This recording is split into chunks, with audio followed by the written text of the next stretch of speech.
What if what hurt you could actually help you? Now, before you scroll past, hear me out.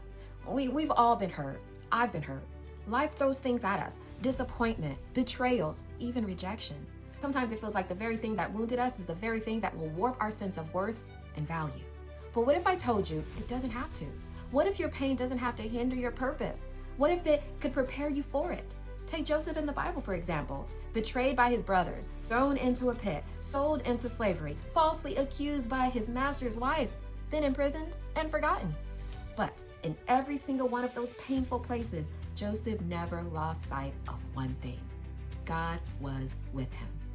And because of that, Joseph chose to honor God in every hurtful circumstance. So here's the question: how can you turn what hurt you into something that helps you? Let's talk about it.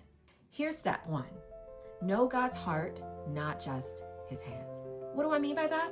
Well, grow to know God's heart by reading scripture regularly. Not just know about his hands, what he's done, but allow God to reveal in his word his heart of love for you.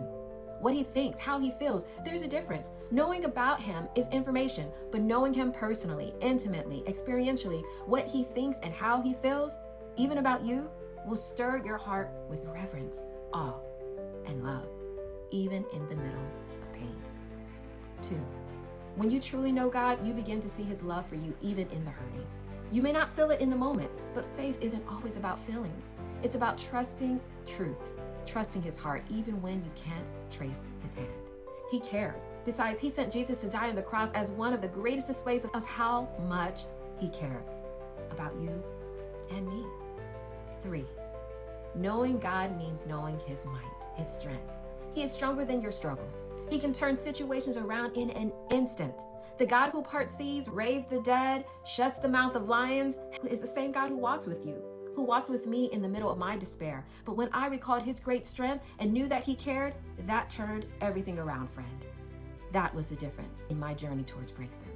4, hold on to vision. You've probably heard it said that don't forget in the valley lows what God said on the mountain highs.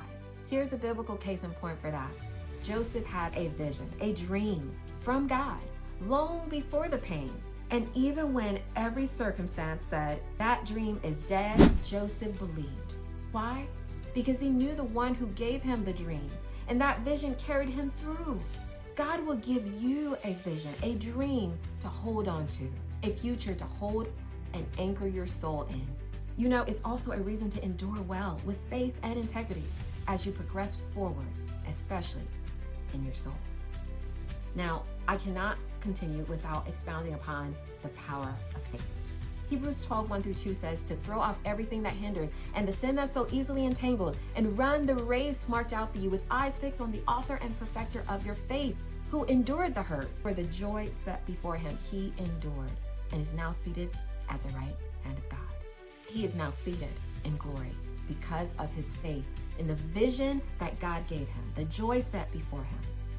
And you know, when I think of Joseph and Jesus, I think Joseph's story is a shadow of Jesus. Both were rejected, both were falsely accused, both were beaten, imprisoned, and abandoned. Both were hurt, and both endured because of great faith. Joseph forgave the very ones who hurt him. Jesus did that too. And both turned pain into purpose. Joseph went from the pit to Potiphar's house, to the prison, and then to the palace. Jesus went from the cross to the grave and to the right hand of God, where he intercedes for you right now. I believe one of those intercessions, one of those prayers for you, is that the hurt will actually help you. As Romans 8:28 says, for he will work everything out for the good of those who love him, who are called, that's you, who are called according to his purpose. So again, what if what hurt you could actually help you? The enemy tries to use pain to hinder you, to rob God of glory by stopping your fruit, your purpose, your impact. But here's the truth. When you fix your eyes on Jesus, the author and perfecter of your faith, he can take what was meant for evil and turn it for your good. Not just to help you, but get this, to help others through you. Friend, you were never meant to carry the weight of your hurt alone. You were meant to rise with faith in the one who walks with you, runs with you. And when you do, your scars become stories, your wounds become wisdom, and your pain becomes a platform for someone else's healing. So today, let what hurt you help you. Let it draw you closer to the one who is an ever-present help in our times of trouble. fix your eyes on faith. Let Jesus perfect faith in you. You're not alone. And this isn't the end of your story. It's just the beginning. Now, if this encouraged you, share it with someone who needs to know that what hurt them doesn't have to hold them back. Subscribe for more faith-filled encouragement as we together rise with eyes fixed on faith.